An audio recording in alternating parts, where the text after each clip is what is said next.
Good evening, everyone, and welcome to the 20th installment of the Writer's Workshop. This time I'm by my lonesome, as I'm probably a little late for some people. And let's not do that. So, today, what I have for you is a submission that was likely submitted a long time ago. I decided I'll go partially in chronological order.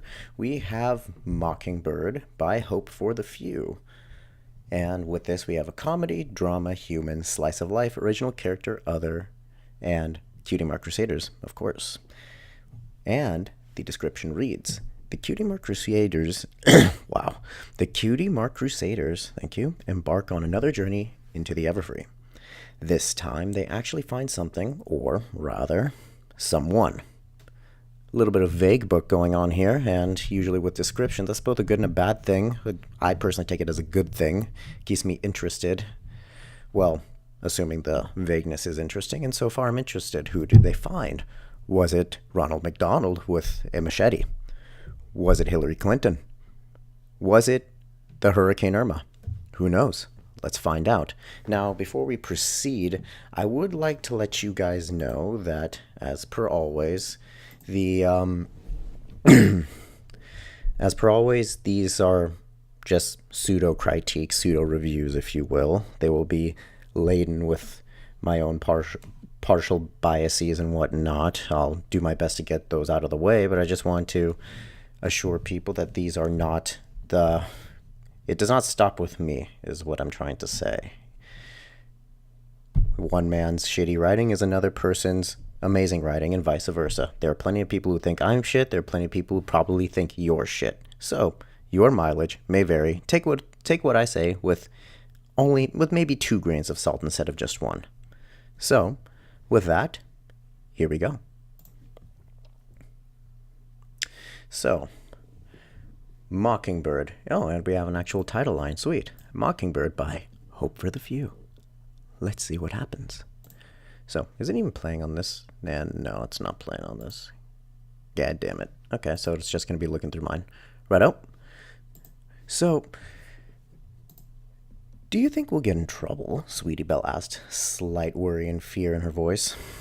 Only if we get caught, Scootaloo responded in a whisper. Doesn't that happen every time we do something like this? Applebloom responded in an annoyed whisper. I swear, if we get in trouble, you're taking the blame for it, Scootaloo. Fine. But if we really want to get our cutie marks, we have to start acting like grown-ups. After all, we've been in the Everfree several times. Insert page break here. In the deep, dark depths of the forest sat a man. Not much of a man, but still a man. His old, ragged clothing had many holes in it, and he looked as if he had been through a time of hard trouble.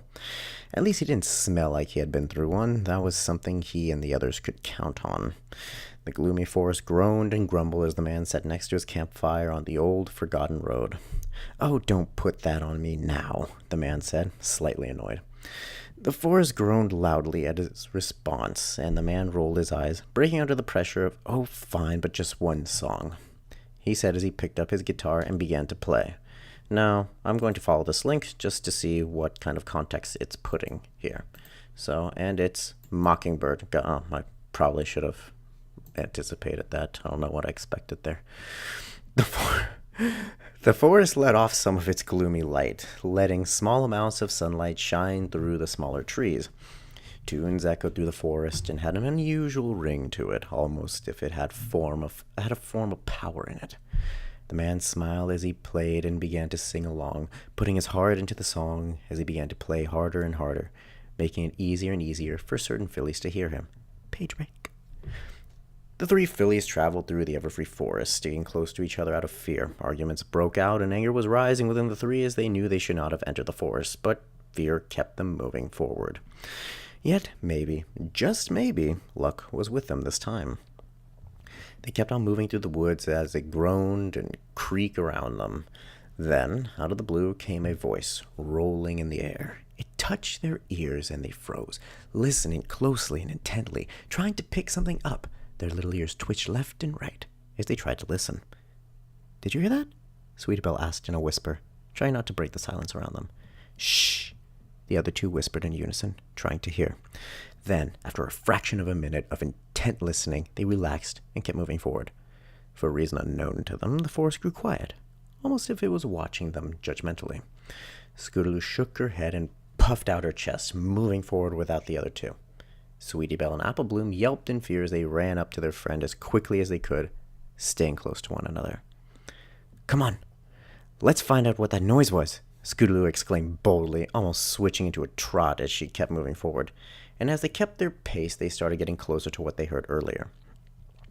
Soon enough, they heard the noise again, this time continuously. They picked up their pace, moving at a full trot this time. The trees began to sway around them as they followed the voice. They could tell now that some pony was singing, but who it was, they did not know. But they were determined to find out. They followed the voice until it was not far from them. However, the voice, when they reached the direction it was heading, was leading them off the path. Fear regrew in them as they stared at the wall of trees blocking them from the singer. But brave Scootaloo stepped up again and moved forward, heading towards this singing being. Sweetie Belle and Apple Bloom looked at each other with worried glances before turning back to their brave friend. Don't you think this is dangerous, Scootaloo? Sweetie Belle called out. She was shaking now. Fear was getting the best of her. Scootaloo looked back at them and hurried them along, saying how they might lose their voice and be in bigger trouble than they already were. And so they followed their brave friend into the deep dark of the Everfree forest. Page break. The man strummed his guitar one more time, finishing the song before sighing. You know, I think that did me some good, he said as he leaned his old acoustic on a nearby tree. The forest regained its old solemn look and feeling, and what sunlight was shining through before it disintegrated as darkness grew around him. The forest was satisfied, and so was the man as he grabbed a dead log and fueled the fire carefully with it. Once he was finished, he leaned his head back against a tree and closed his eyes. Hey, I see a light, came a voice to the man's left. Instantly, his eyes shot open, and he rolled to his right, almost rolling into the fire as he did so. He stood up as he heard hoof steps coming toward him. He circled around to the other side of the fire and hid in the nearby bushes, alarmed at what was coming. The forest took note of his distress and started to creak and groan once more as the ponies grew closer and closer. The man grew tense as he waited for the beings to step out into the open, and then, out of the bushes, came these 3 little curious ponies. The man relaxed and, after a small bit of time, stepped out of the bushes, not so alarmed anymore. When the 3 ponies saw him, they froze up and grew worried. The man in turn walked up to the ponies and squatted down, smiling at them. Hi, name's Mockingbird, and you 3 are... Scootaloo puffed out her chest and squinted her eyes, trying to appear tough, and responded, We are the Cutie Mark Crusaders, she exclaimed proudly and boldly. The man chuckled and stretched out his hand. 3 fillies glanced at it curiously before each one, at a turn's pace, reached out with their hooves and shook. Oh, I like that phrase. It's been a while since I've had some company. Me in this forest get weary and alone sometimes. Lately, it seems to have fallen in love with my music. So that was you singing? Sweetie Belle asked, curiously. That would be me. I suppose I can't really complain either. It gives me something to do. So tell me, what are your names, besides the whole Cutie Mark Crusaders thing? He asked as he took a seat by the fire once more. The Crusaders looked at each other before telling the man, and they quickly nodded to each other in confirmation. I'm Sweetie Belle. I'm Apple Bloom. And I'm Scootaloo. The man nodded and smiled as he invited them to sit down, and they did so. Might I ask, what brought you 3 out here? This forest is a dangerous place, and you're lucky it's a calming day for it. Tell me, are there any adults around? 3 looked at each other again, only this time, guilty faces arose. Well, we're out here trying to get our cutie marks, Scootaloo responded, guiltily. Excuse me. All 4 of them sat there in the forest as it creaked and groaned. You came out here alone, didn't you? He asked knowingly, and 3 ponies nodded in unison. Oh my lord. Do you realize you could have gotten yourself killed doing this, right? The man asked, his tone picking up. The trees started to groan loudly now, and the filly's attention was brought to them. Oh, be quiet, the man said, taking his eyes off the ponies to glance at the forest. Immediately after he said that, the trees grew silent. The ponies were surprised when the forest listened to him, and immediately questions began to spurt from their mouths. The man hushed them down and repeated his question. Their guilty looks returned as they nodded towards the ground. He sighed and rubbed his eyes. "We shall only be looking for you, won't they?" They nodded, but Scootaloo replied, "Yeah, but we did tell them we'd be gone for a few hours. It hasn't been that long," she said. The man laughed at this. It wasn't really much to laugh at, but the conversation was hard to find deep in the Everfree, and he couldn't help himself. "All right, then. Why don't I get you back at home, eh?" The man said and the ponies whined in response. "Wait, do you think you could play us a song first? You did have a nice voice, after all," Apple Bloom asked. He shrugged his shoulders as he picked up his guitar. "All right, let's see it. What am I expecting now?" Okay, I can deal with some Otis Redding. Cool. "One song," the man said sternly, and he received cheers from the three young fillies. Once the man started playing the song, the ponies began to sway with it and started to tap their hooves to it. The sound rolled around and seemed to bounce all over them as he played and sang.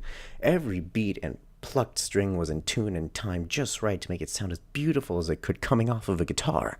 His voice rang out to the hearts of the ponies as they began to sing along. For as long as the song lasted, they sat there, enjoying themselves as the music rocked their souls. And when the song ended, it felt like an eternity had passed, and they enjoyed every second of it. Smiles were plastered on the ponies' faces. They looked up at the man as he stood up and stretched. "All right, you heard your song. Now let's get moving," he said as he put his guitar in its case. The ponies awed in a whiny reply, but they listened to him nonetheless. The man covered the fire with dirt and made sure it was all out before he left the old road he was camped on. He went in the direction the fillies had come from, with them close by his side. Didn't take long at all to reach the main road that lay in the Everfree forest. He breathed deeply before looking both directions, and then he took a right turn, heading towards the small town of Ponyville. The man hummed a quiet tune to himself as they walked, guitar in one hand and freedom in the other. There were few things that would bother the man. The forest would listen to his words. He was given that gift. But yet, from time to time, certain beings that resided in the forest would turn from their hearts and go savage. Much like the world outside, they would turn wicked and attack. And this was one of those times. The beast brought its nose down towards the recent fire pit, the smell of smoke filling its nostrils and the scent of something different. It raised its head in the direction of where the scent was heading, and the beast began to follow the trail. It knew its target. All it needed now was some good luck in hunting, and everything would be just fine. Oh crap, I missed the other page break. So page break and page break. As they pressed on through the old forest, a sense of curiosity filled the ponies' minds. "Say, you never told us what you were," Apple Bloom said matter-of-factly. Man smiled down at them. "Well, suppose it wouldn't hurt to tell you now, would it? First off, I'm what is known as a human. There's not a lot of us out there. In fact, few know we even exist. If I'm correct, none of you ponies know we exist." They awed in wonder when they heard the term human. They had heard many stories of them, but they always believed they were old legends, not actual beings. "Then, why do you not let anyone know you exist?" Sweetwell asked the question this time. "Well, I let you know we existed, didn't I? It all comes down to the fact that we like our privacy and don't have many opportunities to communicate with other species. Basically, we're boring old farts who like to keep to ourselves and live boring old lives." The ponies laughed at this, causing the man to smile. But his smile was wiped off immediately as they heard the stomping of a large beast behind them. He spun around quickly, only to stare dead into the eyes of a Manticore. "Follow the path! Get out of here! Quick!" the man yelled to the ponies. He tossed his guitar to the side of the trail and took into a battle stance. Ponies stared, speechless and fearful, as they stood back and watched the fight. "Get out of here!" the man yelled, snapping the ponies out of their trance. Immediately, they turned around and galloped back to the trail, heading towards Ponyville. The man faced the Manticore, his fist raised, ready to fight. "Stand down," the man ordered, but the beast would not heed his words. Manticore swung his paw towards him. He ducked under the attack and ran closer to it. The beast roared at the man as he raised his fist and focused on one of the beast's teeth, knocking it clean out as he sent a jab his way. Damn, there's some Mortal Kombat shit going on here. It roared in pain as blood filled its maw, and as it scrambled backwards, sucking the insides of its mouth. "I told you to stand down," the man said ironically as he walked over and picked his guitar up off the ground. He then walked back up to the Manticore, picking up his broken tooth that lay on the ground as he did so. He opened his mouth and placed its tooth back where it belonged. A haze of green light left the man and entered the Manticore's mouth. Soon enough, the tooth was in place, solid once more. "Best of luck to you, old chap," he said, giving it a pat on the shoulder. He then proceeded to pick up his guitar once more and continue down the path. Quite the crowd had formed to the entrance of the Everfree. The town had gotten wind of the so-called human, and now it seemed every pony was curious about the situation. When the Crusaders came out, they had come out to find the main six ready to enter the forest, and now they were ready to enter it again when the man came out. He stared at the crowd, wide-eyed and speechless. Same was for the crowd, and they all stood there, at a stalemate. The Crusaders all looked at each other before trotting up to the man and whispering something in his ear. His smile grew, and he put his guitar case down and brought the guitar out. He gave an old acoustic a quick tune, and then he began to play. Ooh, what are we playing now? Fucking me. Okay. And once more, the song rang out into the hearts of the ponies. Although more of them were here this time, the effect was the same, and soon every single one of them was dancing to the tune. And there was old Mockingbird playing the same old tune. Good old Mockingbird. Alright, well, that's currently the end of the story. And from there, I'm just going to get out of the way the things that I don't like. I want to get these out of the way so I can focus on the good aspects of this and where we can improve. So, things that I don't like and that I'm personally biased to, as a disclaimer. The human legends thing. Now, I understand that there are a very limited amount of ways that humans can originally, or with originality, I should say, enter into the pony world, whether it be teleportation or accidental magical summoning or legends in this case, as in like this was Earth or they've always been here. I mean, Lord knows I'm guilty of one of those, namely the middle one. So, but being, I personally just think the whole legends thing has been a little bit more overdone of the other ones, almost like the displaced. So I'll just get that out of the way. That's a bias. I'm going to suppress it, but I needed to get that out of the way. Let's see. What else? Secondly, I'm not exactly sure of what the theme of the story is. Now, in a summary, the Cutie Mark Crusaders go into the Everfree. They want to get their cutie marks. Okay. They find a old raggedy human, or at least old looking in the sense of just past the test of time. He's rugged. Clearly has a nimbleness since he kind of, went guile on a Manticore. But ultimately, I'm really not sure what I'm taking away from this story. Now, that doesn't, by all means, not every story has to have a theme per se. I mean, that's the whole idea of a crack fic or shit fic or really just any slice of life, which, if I remember correctly, it's what this is exactly. So I can't really dock it too much for that, but I really don't see a cohesive theme about this. So they find an old dude.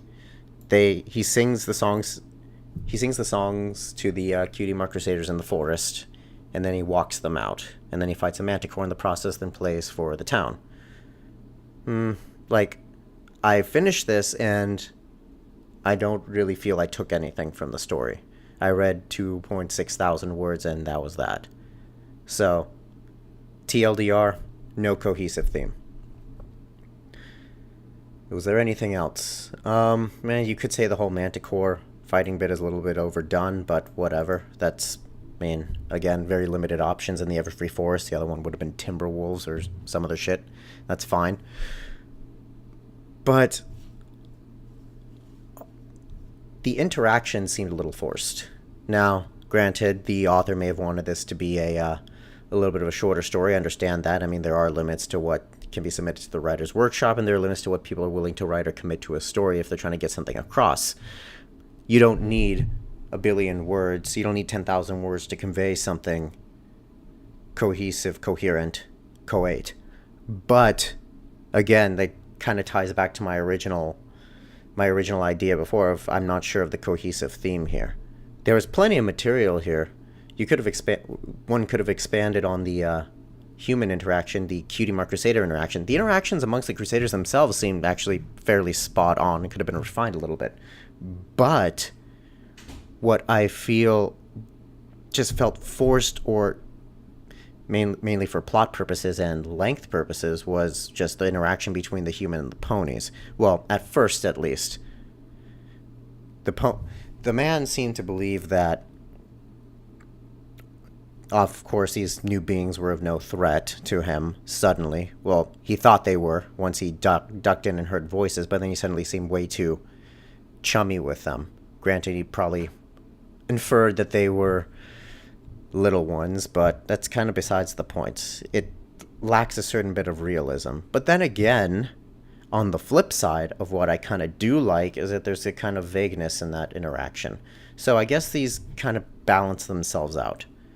So, but in the end, I feel that the music portions themselves, although good choices in songs, tie back to the original theme question. I don't feel they added to anything. I don't feel I took anything from the story. Now, I'd like to move to things I do like before I go to more concrete critiques. One thing I do like is the whole spirit of the Everfree theme. That's actually something that I haven't seen done very often. It's something that the show actually canonically explicitly states out, that the Everfree is an entity itself. It lives, it breathes, much like the creatures that reside within its ethereal umbrella. And the fact that the Force listens to this person and his music, perhaps that's one medium that the music was supposed to, is a communication with the ethereal idea of the forest itself, then that's actually kind of well done. That's well fleshed out. I haven't seen that often. I'd like to see that more. And I think it was actually done fairly simply, but fairly well nonetheless. As I said before, the interactions with the Crusaders, the character dynamic amongst the three was pretty good. I liked it. And that's also a good thing because in the show, you rarely see these three apart from each other. Actually, I don't remember if they actually get separated from each other, to be completely honest. But it's a shame that a lot more people don't write them more cohesively than they are portrayed in the show. I mean, but then again, Lord knows I tried writing Crusaders once in an older story, and it came out okay. But I thought it was fine just here. So, other things I liked. Well, granted, the idea is somewhat original, musical human, in some sense. I'm sure there's other stories about it, but I personally haven't seen them. But again, that's kind of blunted by the fact that I said a billion times now, I didn't take away an overall theme from it. Now, critiques for the story itself, there were some technical errors, whether they be missed commas, missed apostrophes, an occasional tense issue, missed dashes, lack of capitalization in some areas. So essentially basic things that could have just been taken care of with a basic editing job, and even if they were edited, that they're easy to slip past. I'm guilty of it as well. You read any of my stuff, you're gonna find plenty of shit to correct. So that's I don't really critique too much on that. But the concrete things I would say is, in this case, we need a more cohesive thing to bring about. Why is the man in there? In some sense, maybe that is part of the vagueness charm. I mean, there is the whole leave a little more to the imagination kind of thing, but I felt like there was just a lack of satisfying backstory to this dude. And furthermore, how were the Crusaders going to attempt to get their key to mark in the first place? Were they going to wander around until they got attacked by Timberwolves or a Manticore, or run into some human? That bit isn't really clear. Dialogue could have been a little more fleshed out. Again, unifying with a common theme. Kind of see where I'm going with this, as you probably already have. Theme. Even if it's a tiny little bit, unless it's a shitfic, which is sometimes exempt from this, one thing you should be able to do with your stories is, and at most one sentence and as little as 3 words, identify what the reader is supposed to take out of this. What lesson are they to learn? How are they supposed to look upon something? Do you provide something new to the reader? You don't have to answer necessarily all those questions, but it's something to keep in mind. A theme is what turns a decent story into an incredible story. So, in the end, with what I see here, I believe the ratio here, what is it, 44-2? I believe this is deserved. It's good. It gets the job done, but again, in the end, it's like eating Chinese food. It's pretty good most of the time. Even when it's bad, it's usually still pretty good. It's like cold pizza.